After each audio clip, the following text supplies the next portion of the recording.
So, within the goals A through E, we'll start with goal A, and as I said, I'll hit some of the high points. Goal A is basically that workforce students will learn and develop employable skills, and we measure this by a variety of indicators, these right here. I'll summarize this when we get to the end of the report again when we talk about the Nichols table for improvement actions. We have identified a couple of improvement actions. One is to encourage faculty to increase engagement with students, and this is kind of a campus-wide initiative. It also shows up on that SESI report I talked about 2 times ago. I've talked a couple of times now at Faculty Senate to the leadership there to talk about these engagement issues, and we're going to continue to push this idea of more engagement. Outside the classroom, we have 2 guys in the back of the room, Monty and Sean, who've sent their students to the Skills USA competitions in the state, last year to the national competition, and they've opened it up to all workforce students, so it's not just automotive tech people who are going to these different skills.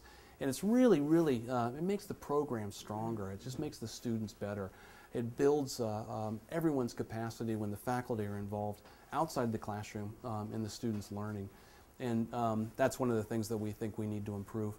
Evaluate reasons for low performance on the certification exams and modify the instruction or context to improve performance. And I'll explain a little bit of that. Hey, Rich, I have a correction here. Yeah. After you sent the slides out. Yeah, you took this one off. This one is, these were, and that's what I was going to explain later. There's an error in the data there. It just kind of illustrates everything we're talking about.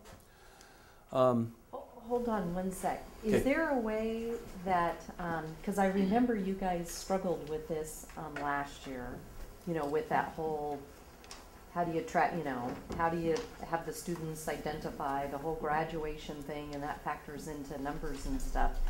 Is there, and I can imagine that it's labor intensive, is there a way to do that through the database of what a student is taking, and therefore if they've taken certain classes within the first 2-3 quarters, that you can make an assumption anyway that they are going for a workforce degree or a transfer or their AA. Is that the kind of thing you are doing? Because I got the impression that that was pretty manual, I guess. That assumption is both a solution and a problem. So the assumption is a problem because students transfer back and forth between those different intent codes, and you kind of have to track it to see where they've gone, that kind of thing. And if you make the assumption at the beginning that they've checked the box, I'm heading in this direction, you'll find out when they get to the end that they didn't go that direction at all. So unless you're tracking it, in the middle. So there are certain assumptions you can make, but there's a lot of follow-up on those assumptions. So it gets pretty intensive. Kurt could probably answer that better. Yeah, it really takes an analysis of each student transcript at the student level, unfortunately.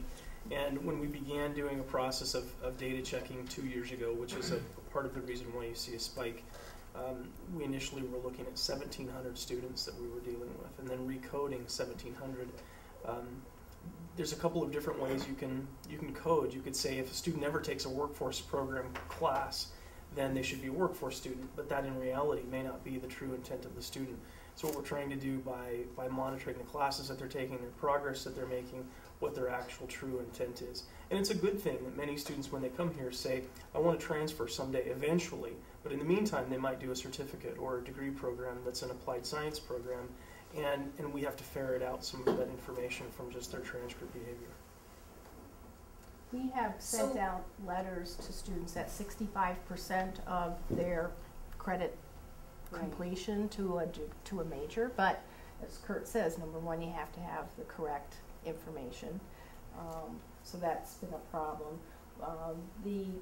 We're just about done statewide with the degree audit program, which will greatly help both students and their advisors to know exactly where they are in relation to a completion. And we're hoping that that's going to be out within this year.